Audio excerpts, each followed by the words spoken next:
একটা কথাই আমি একদম এক বাক্যে বলো না যে সব কথার পরেও ওই তাল গাছটা আমার, আমি কাজে পাগল একটা মেয়ে, কাজে বিশ্বাসী একটা মেয়ে, দ্যাটস ইট। খুব ভালো, আমি এটাই সবাইকে একটু জানিয়ে দিলাম, কারণ অনেকে এই প্রশ্নগুলো করবে না। তোমার সাথে আমার যে কোনো প্রোগ্রামে আমি তোমার নামটা শুনলে না আমার একটা ভালো লাগা কাজ করে।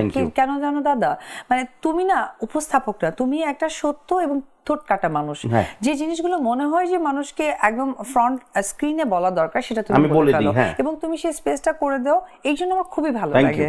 যে কোনো প্রোগ্রামে যায়, যে কোনো ফাংশনে যায়, বা যে কোনো সিনেমাতে শুটিং করতে যায়, তখন যে দর্শকদের যে উন্মাদনা, যেটা অনেক বছর ধরে হয়ে এসছে এবং এখনো আছে, তো এখনকার যারা দর্শক শ্রোতা যাই বলি না কেন, তাদের সাথে 10 বছর আগে যারা ছিলেন দর্শক শ্রোতা বা অপু বিশ্বাসের ভক্ত, তাদের মধ্যে কি কোনো পার্থক্য পেয়েছে অপু? না, আমার ভক্ত যারা আমাকে মানে জাস্ট অপুকেই পছন্দ করে, তারা এখনো অব্দি অপুকেই আছে, বরং আগের থেকে অনেকটা যুক্ত হয়েছে। কারণ আগে অনলি অপু বিশ্বাস একজন চিত্রনায়িকা, তার কাজের জায়গা থেকে দর্শক পছন্দ করেছে বা আমার ফ্যান ফলোয়ার তৈরি হয়েছে। আজকের ডেটে একজন নারী, একজন ব্যক্তিত্ব নিয়ে চলা নারী কিভাবে নিজেকে কাজ এবং এভরিথিং এবং আমাদের এই জগতে থাকার পরেও তার ব্যক্তিত্বের বহিঃপ্রকাশ ঘটাতে পারে, সেই জায়গা থেকে নারী ভক্ত বেশি বেড়ে গেছে তাই আগের থেকে। অবশ্যই এটা আমি কিছুটা বুঝে ফেলেছিলাম।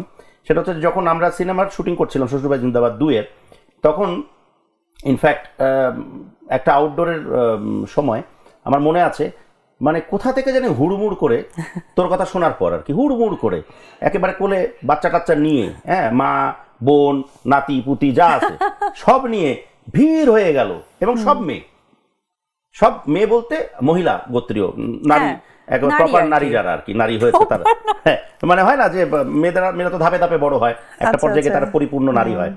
তো এখন যেরকম একজন পরিপূর্ণ নারী বসে আছে আমার সামনে, তো সেই জায়গার থেকে তো এই পরিপূর্ণ নারী অপু বিশ্বাসকে তো আমরা পেলাম।